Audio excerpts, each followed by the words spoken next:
जब भी कोई बड़ी बॉलीवुड मूवी रिलीज होती है तो सडनली एक स्टार किसी क्रिएटर प्लेटफॉर्म पे अपीयर हो जाता है। समय रैना, राज शमानी, रणवीर अलावादिया, ये क्रिएटर्स अब इंडिया के सबसे पावरफुल मार्केटिंग टूल्स बन गए हैं। बॉलीवुड उन्हें यूज कर रहा है, ब्रांड्स भी उन्हें यूज कर रहे हैं। क्रिएटर इकोनॉमी अब सिर्फ क्रिएटर्स की नहीं रही, स्टार्स और ब्रांड ने उसे अपना मार्केटिंग प्लेग्राउंड बना लिया है और जेनजी जनरेशन में हर कोई क्रिएटर बनना चाहता है। और देखें तो इंडिया में आज 5 मिलियन इन्फ्लुएंसर्स हैं और 83% जेनजी खुद को क्रिएटर मानते हैं। डॉक्टर नहीं, इंजीनियर नहीं, आईएएस भी नहीं, सिर्फ क्रिएटर।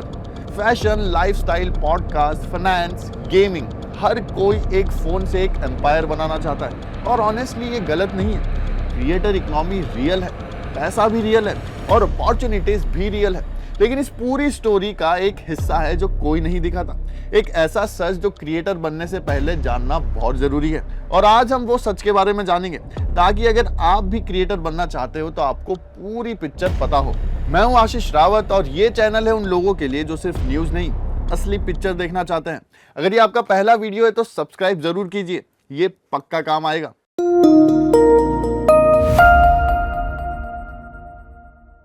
तो सबसे पहले ये समझते हैं कि क्रिएटर इकोनॉमी एक्चुअली कितनी बड़ी है, क्योंकि नंबर्स जेन्युइनली बहुत इंप्रेसिव है। क्रिएटर इकोनॉमी 2024 में 125 बिलियन की थी और 2030 तक 500 बिलियन होने का प्रोजेक्शन है और ये 25% CAGR पे ग्रो कर रही है। 2020 से इन्फ्लुएंसर्स के नंबर्स कितने बढ़े हैं? 50% या 100%? नहीं, 322%। मिंत्रा अपना 10% रेवेन्यू कंटेंट कॉमर्स से कमा रहा है, 3.5 मिलियन जेनजी क्रिएटर्स के थ्रू। और मीशो ने 7 billion net merchandise value generate की 39,000 क्रिएटर्स के थ्रू, वो भी सिर्फ 23 मंथ्स में।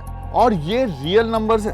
फिजिक्स वाला के अलग सर ने 2014 में यूट्यूब पे फ्री वीडियो से स्टार्ट किया था और आज उनका बिजनेस 1940 मिलियन रेवेन्यू क्रॉस कर चुका है। ये स्टोरीज इंस्पायर करती है, लेकिन इन स्टोरी का दूसरा साइड अभी शुरू होगा।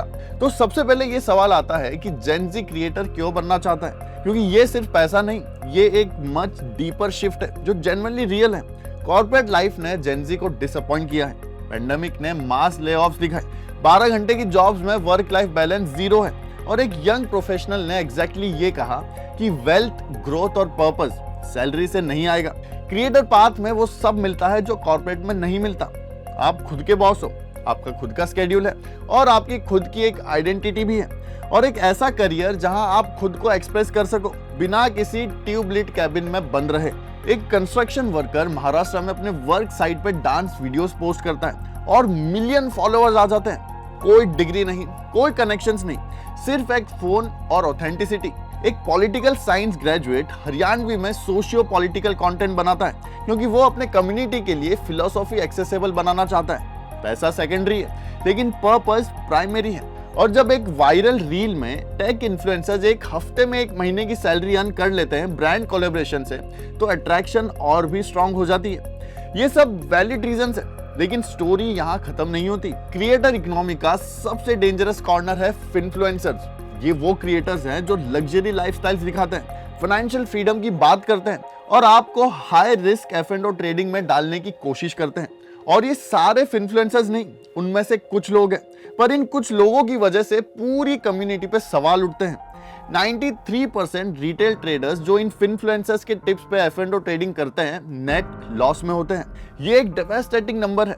मतलब अगर 100 लोग किसी इन्फ्लुएंसर के कहने पर ट्रेड करें तो 93 लोग पैसा डुबा देंगे। सेबी को इतना डैमेज देख के एनफोर्स करना पड़ा और सेबी ने मेजर इन्फ्लुएंसर्स के एसेट्स फ्रीज किए और नए रेगुलेशंस ड्राफ्ट किए, जिसमें रेगुलेटेड एंटिटीज और अनरजिस्टर्ड इन्फ्लुएंसर्स के साथ एसोसिएट करना बैन किया जो अश्योर्ड रिटर्न्स प्रॉमिस करते हैं। लेकिन तब तक काफी लोग ऑलरेडी बर्बाद हो चुके थे। अब आता है वो हिस्सा जो क्रिएटर बनने का ड्रीम देखने वाले ऑलमोस्ट कभी नहीं सुनते, कि क्रिएटर इकोनॉमी एक विनर टेक्स मोस्ट गेम है।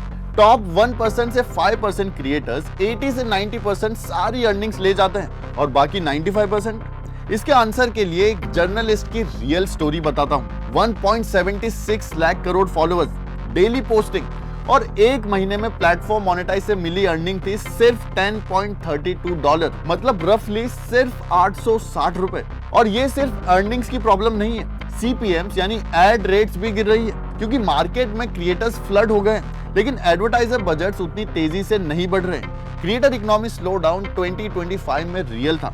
ब्रांड डील्स अनप्रेडिक्टेबल होते हैं। एल्गोरिदम कल क्या चेंज कर दे कोई नहीं जानता। इस फाइनेंशियल प्रिकैरिटी से कितने क्रिएटर्स अपना लाइफस्टाइल फंड करते हैं। वो दूसरे एस्पायरिंग क्रिएटर्स को 50 रुपए में डिजिटल कोर्स बेचते हैं, वायरलिटी के सीक्रेट्स देते हैं जो खुद MLM स्कीम्स की तरह काम करते हैं। सीधा बोलूं तो बहुत से क्रिएटर एक्चुअली क्रिएशन नहीं, सिर्फ ड्रीम सेलिंग करते हैं। क्रिएटर इकोनॉमी का एक ऐसा कॉर्नर है जो जेन्युइनली अनएक्सपेक्टेड है। ट्रेड वाइफ या फिर बहु इन्फ्लुएंसर्स, प्रिया दत्ता, जनप्रीत कौर, तनिष्का तिवारी जैसे यंग क्रिएटर्स ने कुकिंग, बेड बनाना और ससुराल में टाइम स्पेंड करना, ये मंडेन चीजें इंस्टाग्राम पे डाली और वायरल हो गई। प्रिया दत्ता के 80,700 फॉलोअर्स है, तनिष्का तिवारी के 3,89,000 फॉलोअर्स है, जनप्रीत कौर के 71,000 फॉलोअर्स है। और ये सिर्फ फॉलोअर्स या व्यूज नहीं, ये रियल ब्रांड डील्स है जो skin care, vitamin, home decor और किचन अप्लायंसेस के ब्रांड से आती है। कुछ ने तो अपना ऑनलाइन क्लोथिंग बिजनेस भी शुरू कर लिया, जैसे कि संयम शर्मा, जिनको आप शर्मा जी का बड़ा बेटा के नाम से जानते होंगे। संयम ने सिर्फ क्लोथिंग बिजनेस नहीं बल्कि उनकी एक ट्रैवल कंपनी भी है देश विदेश के नाम से, जो काफी अच्छा काम कर रही है। और ये प्रूव करता है कि क्रिएटर इकोनॉमी में कोई भी अपनी लाइफ को मोनेटाइज कर सकता है अगर वो उसे राइट एंगल से प्रेजेंट करे। अब आते हैं क्रिएटर इकोनॉमी की सबसे बड़ी और डेंजरस प्रॉब्लम पे, जो है ऑथेंटिसिटी की डेथ। AI टूल्स ने एक मीडिया कंपनी बनाना इतना इजी बना दिया है कि अब फेक क्रिएटर्स एक रियल कैटेगरी बन गए हैं। इंडिया में AI स्लॉप फ्लड हो रहा है और AI जनरेटेड बिज़ायर फिक्शनल पर्सोनास जैसे कि इडली, सांभर, वड़ा को ह्यूमन इमोशंस और लव ट्रायंगल्स देके वायरल वीडियोस बनाए जा रहे हैं। और ये हो रहा है कॉपीराइट से बचने के लिए, ह्यूमन टैलेंट को पे करने से बचने के लिए। एक सिंगल क्रिएटर जो पहले स्क्रिप्ट लिखने, शूट करने और एडिट करने में कई दिन लगाते थे, अब AI से वही काम कुछ घंटों में हो जाता है। और फेक क्रिएटर इस स्पीड एडवांटेज को यूज करके जेन्युइन क्रिएटर्स को आउटस्पेस कर रहे हैं। और डीप फेक्स की बात करें तो वॉइस क्लोनिंग और वीडियो रियलिज्म इतना एडवांस हो गया है कि फेक सेलिब्रिटी वीडियो बना के फ्रॉडुलेंट क्रिप्टो और बेटिंग स्कीम्स प्रमोट किए जा रहे हैं। राज शमानी को खुद कोर्ट जाना पड़ा अपनी पर्सनैलिटी प्रोटेक्ट करने के लिए। एक क्रिएटर जो जेन्युइनली मेहनत से बना है, वो एक फेक वर्जन के अगेंस्ट लीगली लड़ने पे मजबूर हो गया। ये सिर्फ टेक प्रॉब्लम नहीं, ये एक इकोसिस्टम प्रॉब्लम भी है, जहां जेन्युइन क्रिएटर्स को फेक वंस के साथ कम्पीट करना पड़ रहा है, जिनका कोई कॉस्ट नहीं, कोई एफर्ट नहीं और सिर्फ आउटपुट है। क्रिएटर इकोनॉमी को गवर्नमेंट ने भी ऑफिशियली वैलिडेट कर दिया है और स्केल बहुत बड़ा है। गवर्नमेंट ने create in India mission launch किया है और क्रिएटर्स के लिए 83 बिलियन का फंड अनाउंस किया है ताकि इंडियन क्रिएटर्स ग्लोबल लेवल पे एक्सपांड कर सके। और इसके अलावा यूनियन बजट 2026 में AVGC यानी एनिमेशन, विजुअल इफेक्ट्स, गेमिंग और comics content creator labs 15,000 schools और 500 कॉलेजेस में सेटअप करने का प्रपोजल है। मतलब गवर्नमेंट ये बेट लगा रही है कि क्रिएटर इकोनॉमी इंडिया की ऑरेंज इकोनॉमी का एक सिग्निफिकेंट पार्ट है। और बिजनेस स्कूल्स भी पीछे नहीं है। मास्टर्स यूनियन जैसा प्रोमिनेंट बी स्कूल अपने करिकुलम में क्रिएटर चैलेंज इंटीग्रेट कर रहा है, जिसमें स्टूडेंट सीखते हैं कि डिजिटल आइडेंटिटी कैसे मोनेटाइज करें। ये ऑफिशियल वैलिडेशन क्रिएटर इकोनॉमी को सिर्फ पैशन प्रोजेक्ट से एक लेजिटिमेट करियर पाथ बना रहा है। तो मेरा ये सोचना है कि क्रिएटर इकोनॉमी एक रियल अपॉर्चुनिटी है, लेकिन हाईली मिसअंडरस्टूड भी है। अगर आप फैशन, लाइफस्टाइल या पॉडकास्ट इसलिए स्टार्ट करना चाहते हो क्योंकि आपको जेन्युइनली वो सब्जेक्ट पसंद है, आपके पास एक अलग पर्सपेक्टिव है और आप सालों तक बिना गारंटी के कंसिस्टेंटली इन्वेस्ट करने के लिए रेडी हो, तो बिल्कुल करो, क्योंकि जेन्युइन क्रिएटर्स के लिए स्पेस रियल है।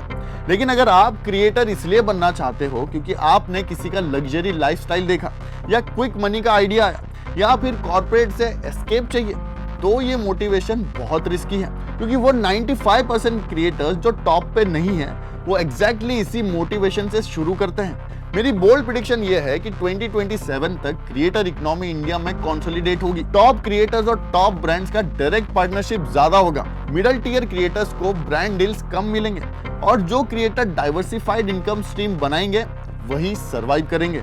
एल्गोरिदम कल बदल सकता है, लेकिन एक जेन्युइन ऑडियंस और एक रियल पर्सपेक्टिव कभी आउटडेटेड नहीं होता। एक लाइन में देखे तो क्रिएटर इकोनॉमी एक रियल गोल्ड रश है। गोल्ड जेन्युइनली रियल है, लेकिन ज्यादातर लोग सिर्फ किसी और का ड्रीम सेल करने में बिजी हैं। और आपके लिए एक डिबेटेबल क्वेश्चन ये है कि क्या जेनजी का creator dream actually legitimate career evolution है या ये एक well marked escape from real life है? कमेंट्स में जरूर बताइए। मैं हूं आशीष, मिलते हैं अगली केस स्टडी में एक और इंपॉर्टेंट टॉपिक के साथ। जय हिंद।